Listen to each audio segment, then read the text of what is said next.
Émission Oyo, eza émission Nabino, émission Yakola Kisama Koyeba Bonzambe, émission zo poussa biso tozala pembeni na tata, émission zo sala que comprendre la mission divine dans nos vies. C'est pour cela que le à tout moment, qu'on s'anga papier, qu'on s'anga biquete, pour que okomaka ba verset, qu'on salisayo, pour que un moment donné, na ba répondre à yo la méditation biblique parce que eza émission purement chrétien. Tolingi to kailoba na Nzambe, tongi ko présenter bino Christ, tozo présenter Christ qui est Christ na kat na mokanda na Hébreu chapitre na yango 9 verset 15. Je lis au nom du Seigneur et c'est pour cela qu'il est médiateur de la nouvelle alliance afin que sa mort ait eu lieu pour la rédemption des transgressions de la première alliance. Ceux qui ont été appelés reçoivent la promesse de l'héritage éternel. Amen. Bien-aimé, nous avons présenté Jésus comme Goël. Qui est Goël? Na lokota na ki hébreu bazo bengaye Goël.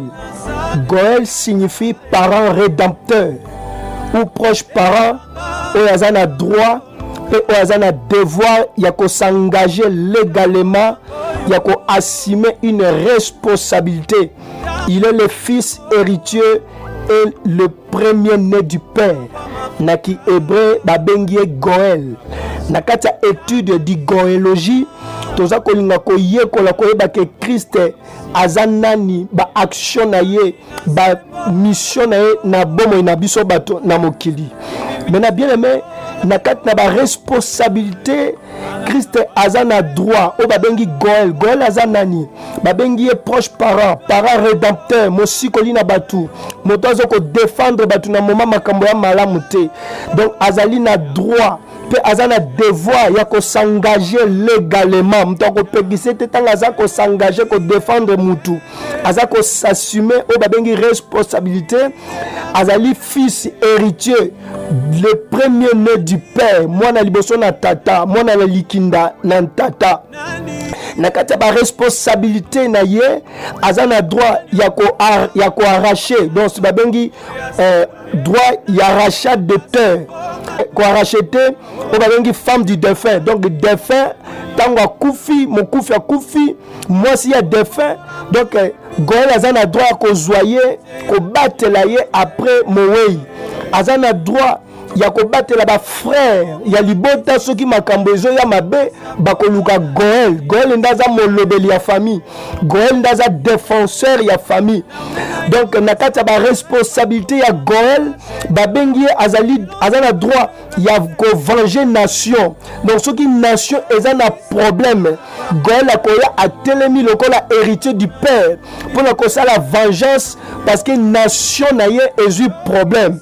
Donc Goël azali oyo sala vengeance na peuple soki peuple bakoti na kati ya problème peuple bazo luka lisungi nani ko telemela bango nani ko lobela bango nani ko défendre bango. Hébreu abengi Goël akoya pour na ko défendre peuple o bazala kati ya problème na kati ya difficulté muta ko talela bango azate. Goël azakoya ko défendre ko venger bato misala o basali misala bambule bele ba futi bangote. Donc mutako ki de défendre bato misala ba ouvrier o ba sala musala ba futi bangote mutako ba benge Goël yinda zana makokia ko tellement besoin na ba juge ko réclamer ba droit yango a na mokale na Hébreu chapitre 9 verset 15 ba benge médiateur de la nouvelle alliance oyo ayaki pour na ko défendre biso bana na Nzambe biso batu na Nzambe biso ba tondimeli Christ ayeko défendre biso epai na tata ayeko défendre cause na biso ayeko protéger biso ayeko venger ba difficulté na biso azana droit ya ko zwa royauté soki royauté za malamu te Goël azama koki azui royauté. Bien aimé Goël wana kaka ba bengi ba bi azali parent rédempteur azali juge ya libota na ye, juge ya batu nyonso na mokili. C'est-à-dire azo défendre batu, azali garant de la communauté. Bibliquement le mot parent eza na plusieurs sens selon l'hébreu. Premier sens à liboso o babengi Goël, parent babengi Goël. Premier sens à liboso babengi Goël pardon, o babengi parent rédempteur. Premier sens Goël. Goël azanan, celui qui rachète un parent masculin le plus proche. Au retour on a na Nombre chapitre 35 verset 16 à 19. Au retour na Ruth chapitre 2 verset 20.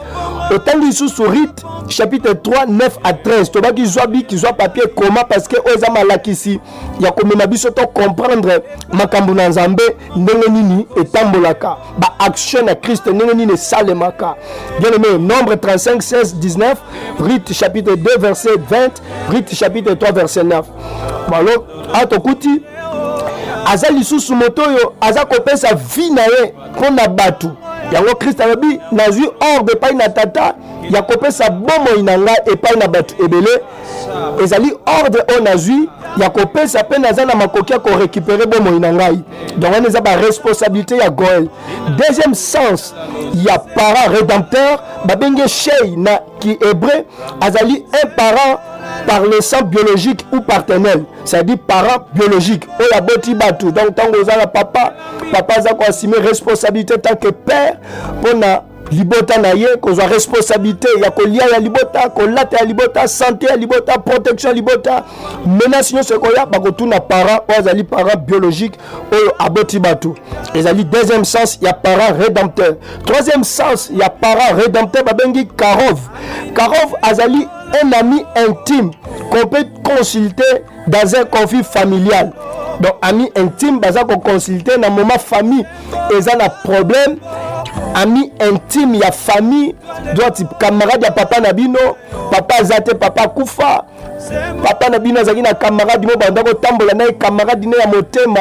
Alors to papa zo kende ko kufa abi na papa o azaki camarade intime talaka libota na ngai. Talaka libota na ngana sima. Alors na moment libota ne ju problème, lokola papa azate na bomo bakoluka o babenge parent Karov. Karov azali ami du père, ami intime du père, baké ko consulter pour na ba conflit familial. Azali sens ya misato ya parent rédempteur. Quatrième sens ya parent rédempteur babenge Yada. Yada azali une personne respectable de rang parentel. Donc mutoyo abongi sami azana respect ya makamba minene na bakamba ko kamwa na ba exploit na ba prodige na makamba minene ya sala a mérité respect. A mérité respect na ba sacrifice a minene ya sali a mérité respect. C'est pour ça Jésus-Christ dans sa qualité de parent, il a rempli toutes les qualifications. Jésus-Christ est notre Goël, il est azali notre parent rédempteur. C'est pour cela Jésus, il est notre Goël. Azali ko racheter biso. Selon mon calendrier dans Romains Hébreux chapitre 9 verset 15, Jésus azali notre Goël. Oza ko racheter biso na moment makambo za mabe Yesu a racheter biso. Balobi, il est notre cher. Oyo na moment oyo tondimeli Yesu Christ okola Seigneur sauveur na vie na biso, nous avons par son sang précieux une vie de Dieu. Na nzela na makila na ye atangisaki yango na Golgotha. Notre parent biologique Jésus-Christ est spirituellement makila na Yesu Christ epesi biso bomo ya Nzambe. Donc bomo ina tata tozozwa yango na nzela na makila na Yesu Christ selon mokala na Jean chapitre 6 verset 54. Okotanga version na okokende ko comprendre que Yesu lobi oya komela makila na ngai oya kolia musuni na ngai akozwa bomo ya seko. C'est-à-dire tozozwa bomo ya seko na nzela na makila na Yesu Christ. Jésus-Christ il est notre Karov. Notre Karov, c'est-à-dire Jésus azali notre ami fidèle, ami fidèle. Ami fidèle, akomi moninga, de tokomi baninga na Yesu. Tokomi baninga na Yesu. Mokane na Jean 15:15. Et pas Yesu alobi nakobenga libino susu ba serviteur te, mais nakobenga bino ba ami. Toza susu ba serviteur te tokomi ba ami na sens oyo ya responsabilité, ya ba qualification il y a parent rédacteur. Bien-aimé dans le Seigneur, Jésus-Christ, il est notre Yada. Yada, cela veut dire parent respectable pour les hauts faits. Selon mon calendrier, Colossiens chapitre 1, verset 12-14. C'est-à-dire Jésus a mérité adoration, a mérité qu'on consulte, a mérité qu'on loucaille, a mérité qu'on belaye, a mérité qu'on présente ma difficulté. Que Dieu vous bénisse. C'est vrai.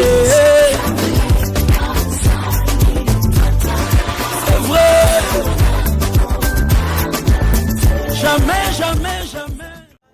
Émission Oyo, eza émission Nabino, émission Yakola Kisama Koyeba Bonzambe, émission zo poussa biso tozala pembeni na tata, émission zo sala que to comprendre la mission divine dans nos vies.